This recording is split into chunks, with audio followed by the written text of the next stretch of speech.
वाजवली मुरली कैसी, वाजवली मुरली कैसी, वाजवली मुरली।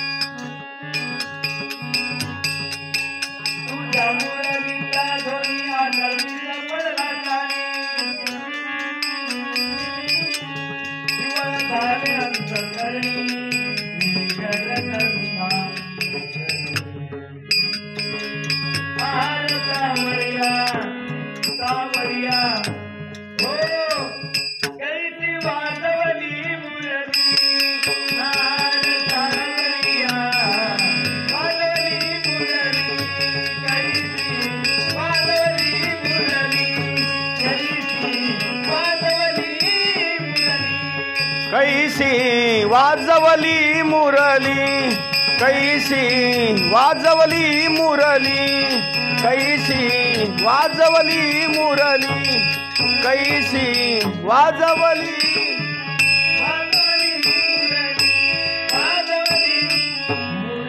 वा, देवाची असणारी ही मुरली आहे ना, कानावर पडली आणि त्या गोपिकांची अवस्था नंबर 2 असणारी दुसऱ्या क्रमांकाची गोपिका, त्या गोपिकेची अवस्था कशी झालेली आहे पहा। कपाळी काजळ, डोळ्यामध्ये कुंकू आणि दंडात पैंजण भरिले रे। पहा, तिची अवस्था अशी झाली। मेकअप करण्याकरता तिनं सुरुवात केलं, देवाच्या भेटीला जायचं आहे। आता पहा, कपाळी काजळ आणि डोळ्यामध्ये कुंकू, मेकअप करण्याकरता सुरुवात झाली, देवाची बासरीचे धून कानावर पडले। आता काजळ कुठं लावायला पाहिजे? डोळ्यात। तिनं काजळ कुठं लावलं? तिनं काजळ लावलं कपाळाच्या ठिकाणी, आणि कुंकू लावायचं होतं, ते कुंकू लावलं। कपाळी काजळ, डोळ्यामध्ये कुंकू, डोळ्यामध्ये लावलं त्या ठिकाणी असणारं कुंकू। आता पैंजण म्हणजे चैन, तिला ती आता अंगावर परिधान करायची होते। पैंजण असेल किंवा ते चैनाची असणारी भूमिका असेल, तिला पायामध्ये घालायची होते, पण तिच्या लक्षातच राहिलं नाही, देहभान विसरून गेली। दंडात पैंजण भरिले रे। दुसरी गवळण। तिसरी गवळण एक अशी होती, एकदम चिमुकला असणारं बाळ, एक 5-6 महिन्याचं लेकरू असेल, मांडीवर आहे, त्याला भूक लागली म्हणून स्तनपान त्याला दिलेलं होतं, ते स्तनपान लेकरू करीत होती।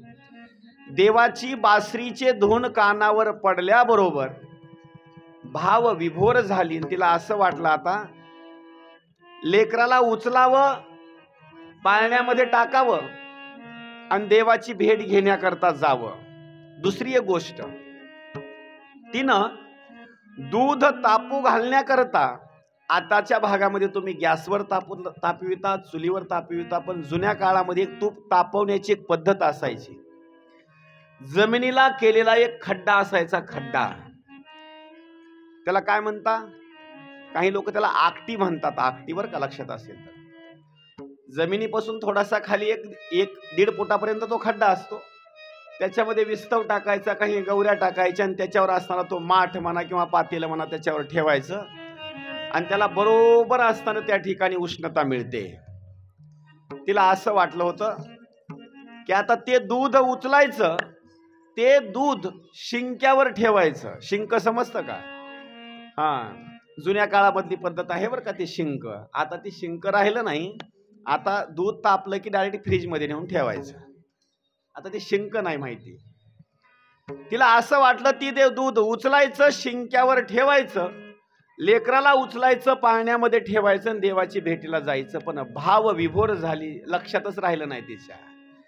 तिनं दुधाचं असणारं ते माठ म्हणा, पातेलं म्हणा उचललं, ठेवायचं होतं शिंक्यावर, तिच्या लक्षातच राहिलं नाही, उचललं पातेलं आणि पाळण्यामध्ये नेऊन ठेवलं आणि पाळण्याला झोका देऊ लागली. लेकरू साईडला त्या ठिकाणी टाकलं होतं, ते लेकरू उचललं, त्याची ठेवण्याची जागा होती पाळण्यामध्ये, त्याला शिंक्यावर नेऊन ठेवलं.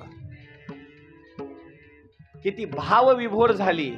हरिने माझे हरिने चित्त, हरिने माझे हरिने चित्त, हरिने माझे हरिले चित्त, हरिने माझे हरिले चित्त, हरिने माझे हरिने चित्त, बालवीत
विसरले, बालवीत बालवीत विसरले, बालवीत बालवीत विसरले.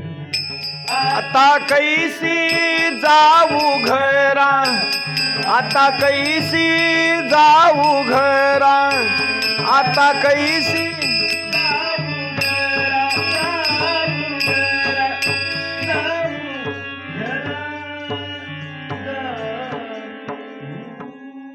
हरिने माझे हरिले चित्त अन भार वित्त विसरली. हे सुद्धा असणारे योग्य प्रमाण आहे.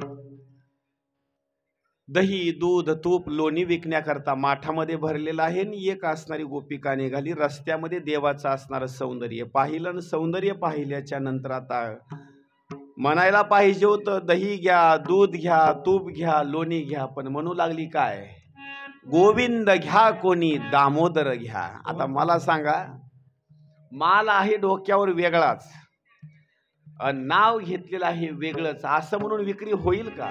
कधीच विक्री होणार नाही. दृष्टांतामध्ये जर सांगायचं म्हटलं तर एक असणारा व्यापारी द्राक्षे घेऊन विकण्याकरता बसला होता. विकू लागला काय? द्राक्षे. आणि म्हणू लागला घ्या वांगे.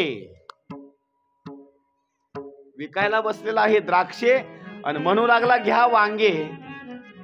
दोन चार लोकांनी त्याला प्रश्न विचारला, बाबा तू असं का म्हणतो? त्याचं कारण एक आहे. म्हटला, जर मी अंगूर घ्या असं जर म्हणत राहिलो आणि ही जर माझी शब्दाची भूमिका जर माशांनी ऐकली, माशा समजतात ना, तर माशा येतील आणि माझ्या अंगुरावर बसतील, अंगूर खाऊन टाकतील, म्हणून मी वांगे घ्या म्हणतो.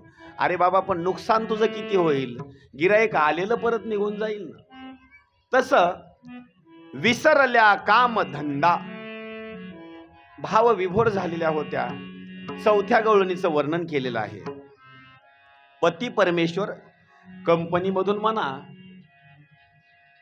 धावपळ करून कामधंदा करून म्हणा, घरी येऊन हातपाय स्वच्छ धुले, चहा घेतला न क्वाटवर सहज झोपला.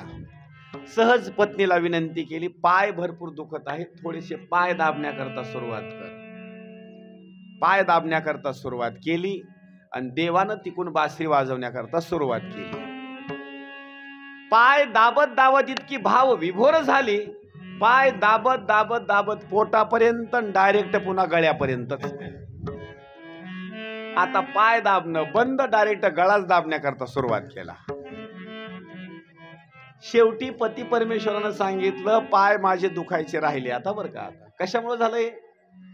फक्त देवानं असणारी ती बासरी वाजवली आणि बासरी वाजवल्याच्या नंतर सगळ्या असणाऱ्या गोपिकेवर असणारी ती चित्त चोरी येले नंदाच्या नंदने आणि तुका म्हणे येणे गरुड ध्वजे. चित्त